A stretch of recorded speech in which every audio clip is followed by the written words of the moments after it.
پہلے یہاں کسی کا قدم نہیں آیا، تمہارے لیے کھول رہا۔ اللہ تعالیٰ نے جبریل کو جنت دکھائی، پر وہ نہیں دکھائی جو وہ فردوس ہے، وہ بند ہے، کسی نے نہیں دیکھی۔ تو ایک دفعہ اللہ نے جبریل سے کہا ذرا میری جنت کا ذرا معائنہ تو کر کے آؤ۔ جبریل جو جنت میں داخل ہوئے تو ایک نور کی چمک اٹھی، وہ یہ سمجھے کہ کہیں اللہ پاک کی تجلی ظاہر ہو گئی، تو ایک دم سجدے میں گئے، ایک دم سجدے میں گئے۔ یہ میں آپ کو نچلی جنت بتا رہا ہوں، فردوس نہیں بتا رہا ہوں، وہ تو وہاں تو جبریل گئے ہی۔ تو آواز آئی ارفع راست روح الامین، سر اٹھاؤ روح امین، سر اٹھاؤ۔ تو انہوں نے جو سر اٹھایا تو ایک لڑکی کھڑی تھی جس کے چہرے کے حسن و جمال اور اس کے نور کی ضیاء باشیوں نے اس طرح جنت کے افق کو جگمگایا کہ جبریل اسے اللہ کی تجلی سمجھ بیٹھا، ٹھک سجدے میں۔ تو دیکھ کے مبہوت ہو گئے، کہنے لگے میں قربان جاؤں تیرے بنانے والے پر۔ الفاظ تو کچھ اور تھے، میں نے اپنی زبان میں ترجمہ کیا۔ تو وہ کہنے لگی تجھے پتہ بھی ہے میں کس کے لیے ہوں، میں کس کی بیوی ہوں، تمہیں پتہ ہے؟ هل تدری لمن خلقت؟ کہا نہیں مجھے تو نہیں پتا۔ کلمن آثر مرضات اللہ علی ہوا، جو اسلام آباد میں اپنی مرضی پہ نہیں چلے گا، اللہ کی مرضی پہ چلے گا، میرا اس سے نکاح ہو گیا۔ یہ جنت جس میں فردوس بھی ہے، اللہ تعالیٰ کہہ رہے ہیں اگر میرے کچھ بندے ایسے ہیں کہیں اللہ دے تو میں ساری دے دوں، چابی پکڑا دوں۔ وَلَوْ سَأَلَنِي عُلَاقَ صَوْتٍ مِّنَ الدُّنْيَا لَمْ أُعْطِهِ مِنْهَا، اور دنیا میں اگر مجھ سے کہیں یا اللہ ایک کھونٹی چاہیے کپڑے لٹکانے، کھونٹی، یہ چھوٹی نہیں ملتے بس، یا اللہ ایک کھونٹی چاہیے، وہ بھی لکڑی کی نہیں، لکڑی، میں نے اس پہ اپنا کوڑا لٹکانا ہے، میں نے اس پہ اپنے کپڑے لٹکانے ہیں، تو اللہ تعالیٰ فرماتے ہیں میں یہ بھی اس کو نہیں دوں گا۔ کیوں؟ وَلَيْسَ ذَلِكَ لِهَوَانٍ لَهُ عَلَيَّ، یہ اس لیے نہیں کہ وہ میری نظروں میں گرا ہوا ہے، یہ وجہ نہیں ہے، بل لِأَجْمَعَ لَهُ مِنْ كَرَامَتِي يَوْمَ الْقِيَامَةِ، میں اس کو قیامت میں بہت بڑی عزت دینا چاہتا ہوں، اس لیے میں دنیا اس سے ہٹا لیتا ہوں۔ ثُمَّ أَحْمِيهِ مِنَ الدُّنْيَا كَمَا يَحْمِي الرَّاعِي غَنَمَهُ من المرعى السوء، پھر میں اسے اس طرح دنیا سے ہٹاتا ہوں جیسے چرواہا دیکھتا ہے کہ بکری جا رہی ہے گندی جھاڑی کو تو ایک لاٹھی مار کے اسے پیچھے ہٹاتا ہے، وہ بیچاری میں کرتی روتی ہے کہ ہائے ہائے روٹی نہیں کھانے دی، چرواہے کو پتا ہے کہ مر جائے گی، تو میں اسے کھینچتا ہوں کہ کہیں یہ دنیا میں پھنس کے خراب نہ ہو جائے۔ ویسے بھی ایک حدیث میں آتا ہے اللہ تعالیٰ نے فرمایا میرے کچھ بندے ایسے ہیں انہیں دنیا دے دوں تو مجھ سے دور ہو جائیں گے، لہذا انہیں فقر میں رکھتا ہوں۔ میرے کچھ بندے ایسے ہیں انہیں فقیر کر دوں تو مجھ سے دور ہو جائیں گے، لہذا انہیں غنی رکھتا ہوں۔ میرے کچھ بندے ایسے ہیں انہیں صحت دے دوں تو مجھ سے دور ہو جائیں گے، انہیں میں بیمار رکھتا ہوں۔ میرے کچھ بندے ایسے ہیں وہ بیمار ہو جائیں تو مجھ سے دور ہو جائیں گے، میں انہیں صحت مند رکھتا ہوں۔ اتنے لاڈ اللہ کرتا ہے اپنے بندوں کے ساتھ۔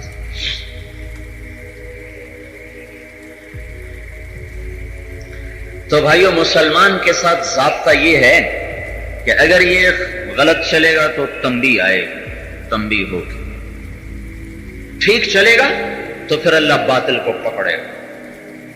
اگر ساری دنیا کے باطل کو توڑنا ہے تو اس کا علاج ہے کہ سارے اسلام آباد سے توبہ کروائی جائے، سارے پاکستان والوں سے توبہ کروائی جائے، سارے عورتوں مردوں سے توبہ کروائی جائے، ہر لائن کے کبیرہ گناہوں سے توبہ کروائی جائے اور اللہ کے سامنے جھکایا جائے، حضرت محمد صلی اللہ تبارک و تعالی علیہ وسلم کی مبارک زندگی پر لایا جائے۔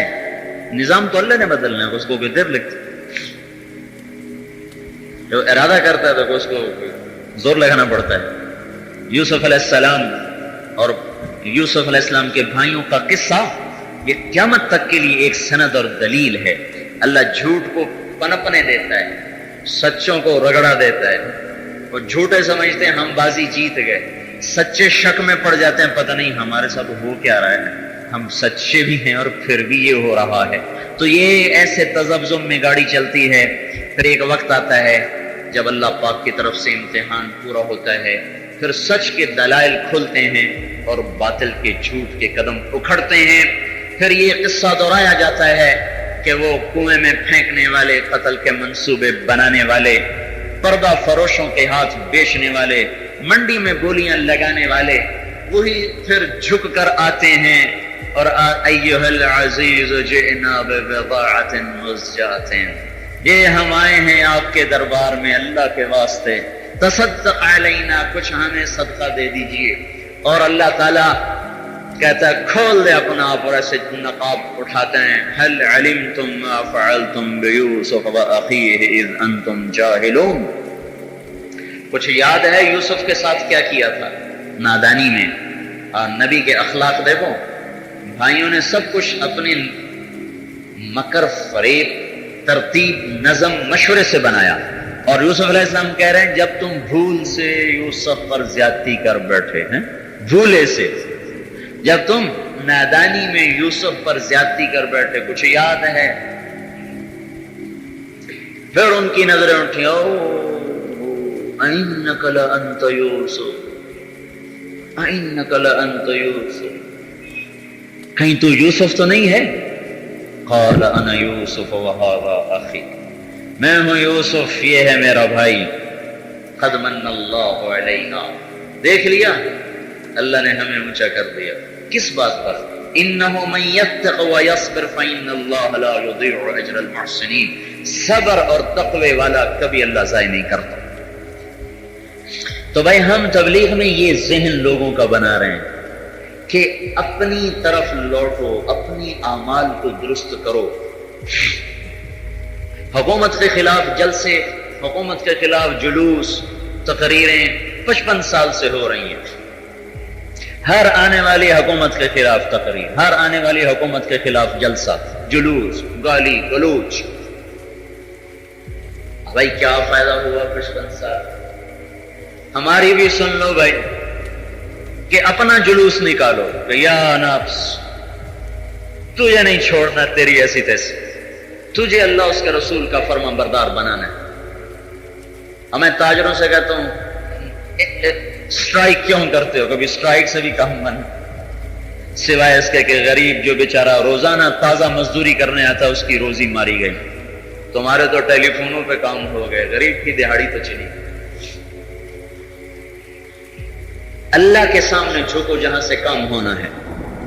ہم توبہ کریں، لوگوں سے توبہ کروائیں، یہ ہے تبلیغ کا کام. خود توبہ کریں، لوگوں سے توبہ کروائیں، عورتوں سے، مردوں سے، تاجروں سے، زمینداروں سے. اور توبہ ڈنڈے سے نہیں ہوتی، توبہ دل کی کیفیت ہے. ندامت کوئی مارنے سے پیدا ہوتی، مارنے سے تو اور آدمی الٹا ہو جاتا. ندامت دل سے اٹھتی، اور دل سے اٹھنے کے لیے دل پہ محنت کرنی پڑتی کہ اس کے اندر میں گناہ کا احساس پیدا ہو جائے کہ میں مجرم ہوں، مجھے توبہ کرنی چاہیے. تو بھائی یہ تبلیغ کی محنت کا سارا خلاصہ ہے کہ ہر مسلمان اور پوری امت انفرادی اجتماعی طور پر جن مسائل کا شکار ہے، اس کا سبب نہ امریکہ ہے، نہ یہودی ہے، نہ عیسائی ہے، یہ تو نظر آتے ہیں. اس کا سبب ہم خود ہیں. ما اصابکم من مصیبت فبما کسبت ایدیکم، اس کا سبب ہم خود ہیں. دیکھو یہ جمعے کی نماز میں کتنے نمازی تھے؟ یہ آسمان سے اترے، زمین سے اگے، کہاں سے آئے؟ اسی گھروں سے نکل کر آئے. اور ابھی عصر میں کتنے ہوں گے؟ اور پھر مغرب میں، عشاء میں، فجر میں. کیا صرف جمعے کی نماز فرض ہے؟ صرف جمعے کو نماز فرض ہے، باقی اللہ نے 8 دن چھٹی کی. یا اللہ کی روٹی صرف جمعے کو کھاتے ہیں، باقی 8 دن چھٹی کرتے ہیں. اللہ کا پانی صرف 8ویں دن پیتے ہیں، باقی 7 دن بغیر پانی کے چلتے ہیں. اللہ کی دھرتی پہ 8ویں دن چلتے ہیں، باقی 7 دن ہوا میں اڑتے ہیں. ہوا بھی تو اللہ کی، پھر ہوا میں اڑے تو ہوا بھی اللہ کی.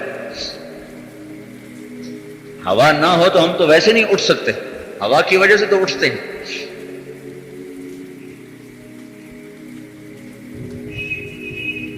تو بھائی اللہ تعالیٰ سے ہم نے تو اعلان جنگ کیا ہوا ہے. جمعے میں آخر تک صفیں ہوں گی، اور فجر میں یہ 2 صفیں مشکل سے ہوتی.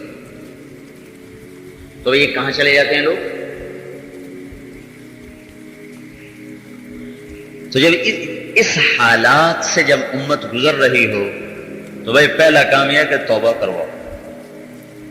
95% مسجد سے لوگ ہٹ چکے ہیں، وہ مسجد سے جڑو، مسجد سے جڑو بھائی۔ کوئی بے نمازی نہ رہے، کوئی عورت بے پرد نہ رہے، کوئی عورت بے نمازی نہ رہے۔ تو اپنی اولاد کو بچپن سے رخ سمجھاؤ کہ تمہیں موت کے لیے تیاری کرنی ہے، آپ اللہ کے سامنے کھڑے ہونا، اس کا حساب دینا۔ تو اس میں کون سی بات ہے جو صرف تبلیغ والوں کے لیے ہے اور آپ سب کی چھٹی؟ بھائی ہم خود توبہ کریں، اللہ تعالیٰ اور اس کے محبوب صلی اللہ علیہ وسلم کی مبارک زندگی کو اپنے اندر لانے کی کوشش کریں، اوروں کو اس کے لیے تیار کریں، ان سے بھی منت خوشامد کر کے توبہ کروائیں، کیونکہ توبہ دل سے آدمی ارادہ کرے تو ہوتی۔ اس لیے امام ابو حنیفہ رحمۃ اللہ علیہ کے نزدیک اگر ایک آدمی نے قتل کیا اور پھر اس کو پکڑا گیا، جج نے پھانسی کا حکم دے دیا، پھانسی ہو گئی، لیکن اگر اس کے اندر ندامت نہیں تھی اور وہ اس پھانسی سے بچنے کے لیے تگ و دو کر رہا تھا، تو اس کی یہ پھانسی اسے آخرت کے عذاب سے نہیں بچا سکتی، اسے آگے پھر اس قتل کرنے کا عذاب دیا جائے گا، کیونکہ توبہ تو کی نہیں، تو پکڑا گیا، زبردستی ہاتھ میں آ گیا، یا توبہ تو ہے نہیں، یا یہ پکڑا جائے گا، آگے بھی پکڑا، یہاں بھی پکڑا گیا، آگے بھی پکڑا جائے گا۔ اس لیے بھائیوں، کوئی حکومت اپنی عوام سے توبہ نہیں کروا سکتی، کوئی حکومت اپنی عوام کو تقوی پہ نہیں چلا سکتی۔ میں آپ کو ایک مثال دیتا ہوں، اس سارے بیٹھے ہوئے مجمع سے میں یہ کہوں، کل آپ سب کو MBBS ڈاکٹر کی ڈگری حاصل کرنی ہے، اگر آپ نے ایسا نہ کیا تو آپ کی بڑی پٹائی ہوگی۔ اگر آپ ایسا کر لیں گے تو آپ کو فی کس 10 کروڑ روپیہ ملے گا، یہ میری جزا اور سزا، اتنی پرکشش جزا، 10 کروڑ فی کس، اتنی خوفناک سزا کہ پھانسی پہ لٹکایا جائے گا، یہ اتنی بڑی جزا سزا بھی آپ کو کل ڈاکٹر نہیں بنا سکتی۔ تو وہ تو ایک تربیتی محنت ہے جس میں 25 برس لگتے ہیں، بغیر تربیت کے کہہ دیا جائے ڈاکٹر بن جاؤ، ایسا بھی کبھی؟ یہ آپ مجھے کہیں گے مول صاحب پاگل ہیں، ان کو پتہ تو ہے نہیں، دنیا کا کوئی تو جانتے نہیں، خالی مدرسے پڑھتے رہے، انہیں دنیا کی خبر ہی کوئی نہیں، یہ کیا فضول بات کر رہے ہیں۔ اچھا، میں یوں کہوں کہ بھائی کل آپ سب پکے مسلمان بن جاؤ، سب عورتیں کل سے پکی مسلمان بن جائیں، سارے پختہ مسلمان بن جائیں، متقی پرہیزگار بن جائیں، جو نہیں ہوگا اس کو سخت سزا ملے گی، جو کرے گا اس کو نوکری ملے گی۔ یہ اتنا ہی پاگل پن کا بول ہے جتنا پہلا پاگل پن کا بول تھا کہ کل تک سارے ڈاکٹر بن جاؤ نہیں تو تمہاری خیر نہیں۔ جیسے وہ ناممکن ہے کہ یہ مجمع کل ڈاکٹر بن جائے، ایسے ہی یہ ناممکن ہے کہ آج میرے ہاتھ میں طاقت ہو اور میں اعلان کروں کل اسلام آباد میں کوئی فاسق نظر نہیں آنا چاہیے، کوئی بدماش نہیں ہونا چاہیے، سب جنید بغدادی ہونے چاہیے، سب علی حجویری ہونے چاہیے، سب عبد القادر جیلانی ہونے چاہیے۔ تو جیسے وہ پاگل پن ہے ایسے یہ پاگل پن ہے، جیسے وہ ناممکن ہے ایسے یہ ناممکن ہے۔ ڈاکٹر بننا تو آسان ہے، مسلمان بننا تو بڑا مشکل کام ہے۔ انجینئر بننا کون سا مشکل کام؟ مسلمان بننا مشکل ترین کام ہے، جبھی تو اس کے لیے نبی آئے۔ آپ نے دیکھا کہ نبی پل بنانے آیا ہو، ڈیم بنانے آیا ہو، نبی انسان بنانے آیا، اور انسان بننا مشکل ترین کام ہے۔ تو یہ حکومت کر نہیں سکتی، یا حکومت کو گالی دینے کا فائدہ ہی کوئی نہیں، وہ بھی ہمارے جیسے انسان ہے، جیسے ہم برے ویسے وہ برے، ہم اچھے ہوتے وہ بھی اچھے ہوتے، ہم برے ہیں وہ بھی برے۔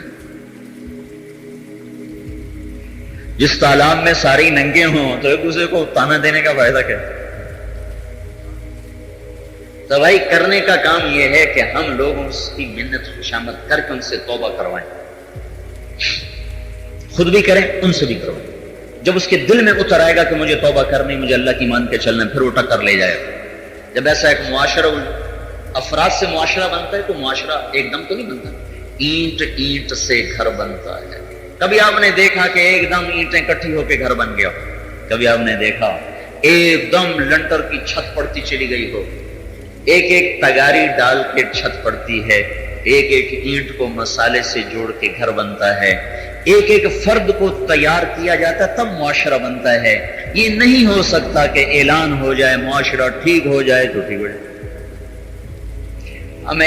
ہمارے گاؤں کے قریب ہے راواں، ملتان اور ہمارے گاؤں کے درمیان پر.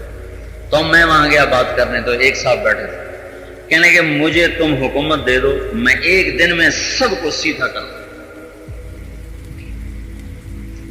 تو وہ ایک پیچھے سے انہی کا جاننے والا، میں تو پہلی دفعہ گیا تھا، بات ہو رہی تھی، تو وہ تھوڑا تھے حکومتی ذہن کا، کہا حکومت دے دو میں سب کو سیدھا کر دوں. پیچھے سے ایک بولا چودھری جی آپ کے بیٹے نماز پڑھتے ہیں؟ کہا نہیں وہ تو نہیں پڑھتے. کہا پہلے ان کو تو سیدھا کر لو. کہا میری مانتے ہی نہیں. تو کہا پھر یہ تیرے ساری باقی تیری مان لیں گے، تیرے بیٹے تو تیری مانتے نہیں، تو یہ 15 کروڑ تیری مان لیں گے. اب بھائی ڈنڈا جانور سے گھر بنتا ہے. جانور کو ڈنڈے سے ہکایا جاتا ہے، انسان کو سمجھا کے چلایا جاتا ہے. سمجھائیں گے نہیں تو چل ہی نہیں سکتا، اور اندر کی طاقت سے چلایا جاتا ہے. اس پنکھے کا تار کاٹ دیا جائے، اس کو ہم کتنی دیر ڈنڈے سے چلا سکتے ہیں؟ آخر ہم تھک جائیں گے، یہ نہیں چلنے. اور اس تار کو جوڑ دیا جائے تو پھر خالی اشارہ کرو تو چلے گا، اشارہ کرو تو روکے گا. جب انسان کے دل کا تار اللہ سے ٹوٹ جاتا ہے، اس دنیا کی کوئی طاقت اللہ کے حکم پہ نہیں چلا سکتی. اور جب یہ تار جڑ جاتا ہے تو دنیا کی کوئی طاقت اس کو گمراہ نہیں کر سکتی. اب سارے پاکستان والوں کا تار تو کٹا پڑا، تو یہاں حکومت کیا کرے گی؟ اس لیے بھائی ہم اپنا تار جوڑیں، وائرنگ کریں، رگ رگ میں اللہ اس کے رسول کی محبت کو بسائیں. تو یہ تو محنت سے بستی ہے، کوئی ایسا ہی چھو منتر ہے، چھو کی اور ہو گیا.